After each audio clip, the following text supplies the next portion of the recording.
Hey, it's Wind of ocoanwind. You can find us here on this platform, and we have four total. We have our ocoanwind.com, and we have Instagram, Facebook, and YouTube, ocoanwind. Um, and if we haven't met before, I just want to say a little introduction with me, where I come from, and where this all leads. And as I do more videos, I want to talk really more so about Tantra. I think Tantra is really the primary focus for the journey that I'm here to share and that I've been through. So I have a lot of deep experience with Tantra, knowingly since 2017. But when that came into me, when that revealed itself to me through a deep meditation and just showed up out of nowhere in 2016, actually, the end of 2016. It was just easy to see how this has been a long journey through multiple dimensions, multiple lifetimes.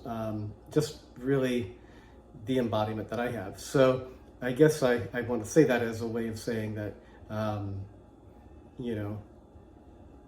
I think when we come across Tantra teachers, a lot of the time, it's to be honest, a lot of people who are just kind of stepping into the word, taking a few ingredients that they like and adding it to what they feel Tantra is. But really, to understand Tantra,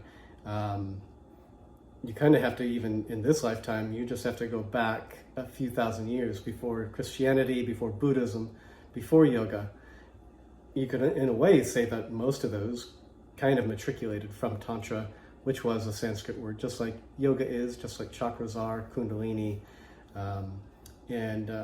So, understanding where it's come from and the intention behind it has a lot of relevance today and probably won't lose relevance for a really long time in the foreseeable future. What people are focusing on a lot, especially in the Western world, is the sexuality aspect of it, but at the beginning, that was probably the most minor aspect of it, a very, very small, less than 20% even, of Tantra was really about that. And truthfully, should never really be the primary focus unless we're doing the other 80, 90%, which is all the self-work, all the inner journey that connects the human, this physical form, with the divine, which is contained, within the physical form and with all physical forms. And Tantra really has a lot of different ways of being described, but it's non-duality. So duality is that this body and everything around it are separate. Duality is really like what we tend to focus on. Even the words, that are being used is all very much dualistic. I, me, you, we, they, all these terms, very dualistic. And Tantra, the whole point was really maintaining that divine connection as source itself within a physical embodiment.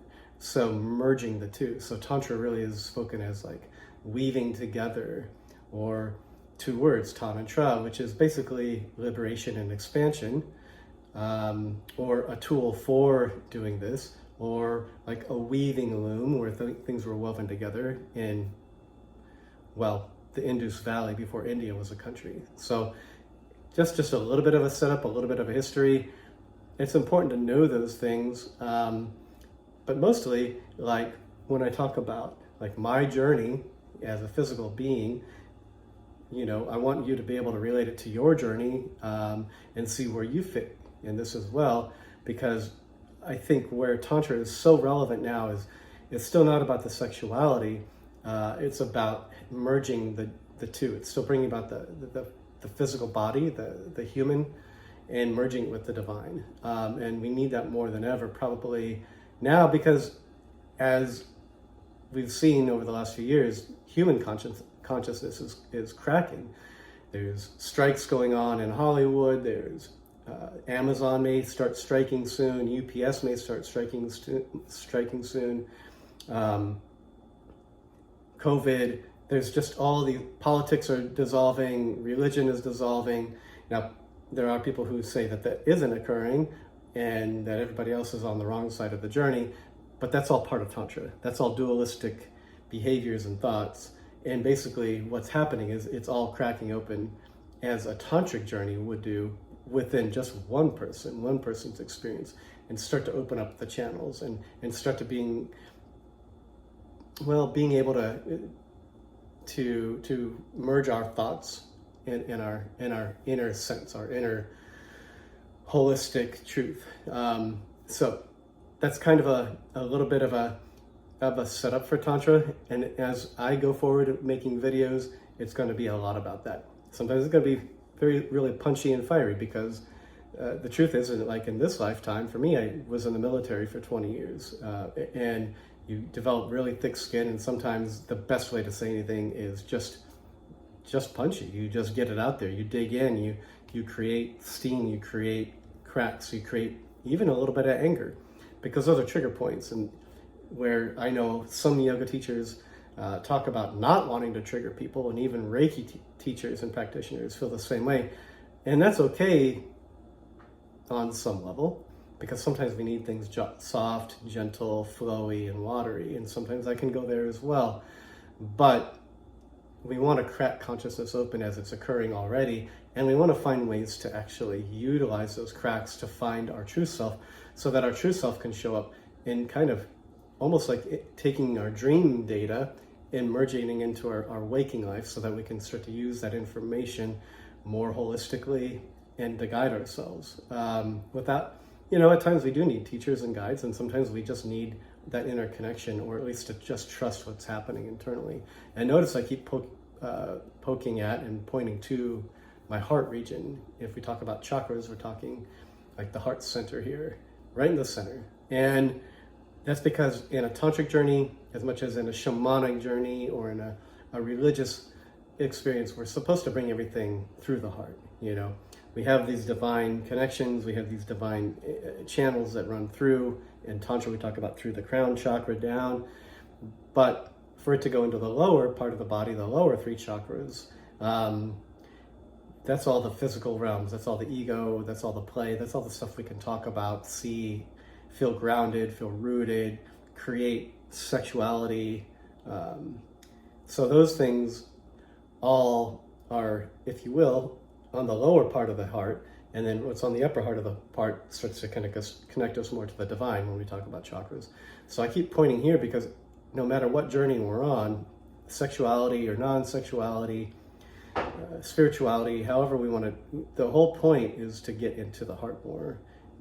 Not a feeling, I mean it is, but it's more of an energy shift. So the more we express what we contain truthfully, not angrily, but sometimes we got to get the anger out to get to the heart.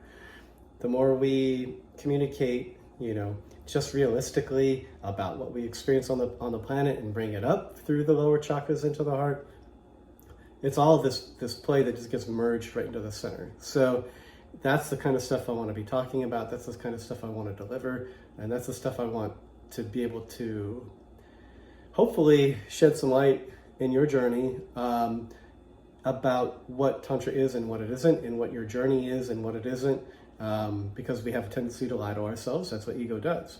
And we all have that sneaky little thing called ego. When we talk, any masterful teacher, no matter how much of a yogi they are, or tantric they are, or mystic they are, speaking is dualistic. It just is. And it involves ego. So we all contain it, we all utilize it, we all have it. It's what gives us this connection to the physical plane and with each other in different ways.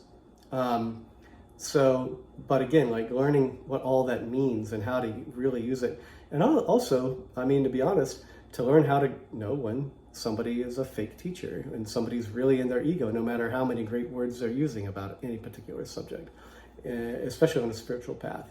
We should be able to identify those things also, so we can see them in ourselves, and so we can start to work with that more and just really find out our real connection as we go forward, because that is the time that we're in now, and that's what matters the most. The people who aren't ready for that are going to continue to play out the dramas of the world. Less and less of those people are going to start going on a journey of the inner self, and that's divided up into categories as to where we want to be. And then there's a very few who are going to start to evolve beyond all that. It starts to get into more of what science calls, like neuroscience calls, like the higher mind, or the different like neocortex, as opposed to the mammalian and limbic brains, and the and the reptilian brains, those lower mind aspects, starting to evolve all that. So no matter what language we use anymore, there's some way of describing evolution, and a lot of it is about choice. So what I want to tap into all the time is choice and how we can still use it, but also how it's not really serving us the way that we thought anymore. That free will is kind of our scapegoat at this point, when we're the ones who are chosen to go forward and evolve. So that's the kind of stuff I want to talk about. This is just a quick setup. I hope you'll tune in more and more, and I hope I'll deliver some things that you really like. I'll definitely get more fiery as I go, and then I'll get more soft and gentle as I go. And I'd love interaction and feedback from all of you. And maybe this could be just the sort of a newer sort of community for those of you who kind of find your way to it. Okay, well, you can see Ganesha behind me, the remover of obstacles, and it's just a little over 11 minutes on this. So with that, I'm going to leave you with a little namaste, and I hope you're well, and I hope you'll continue to join in and share this with others as well. Thank you.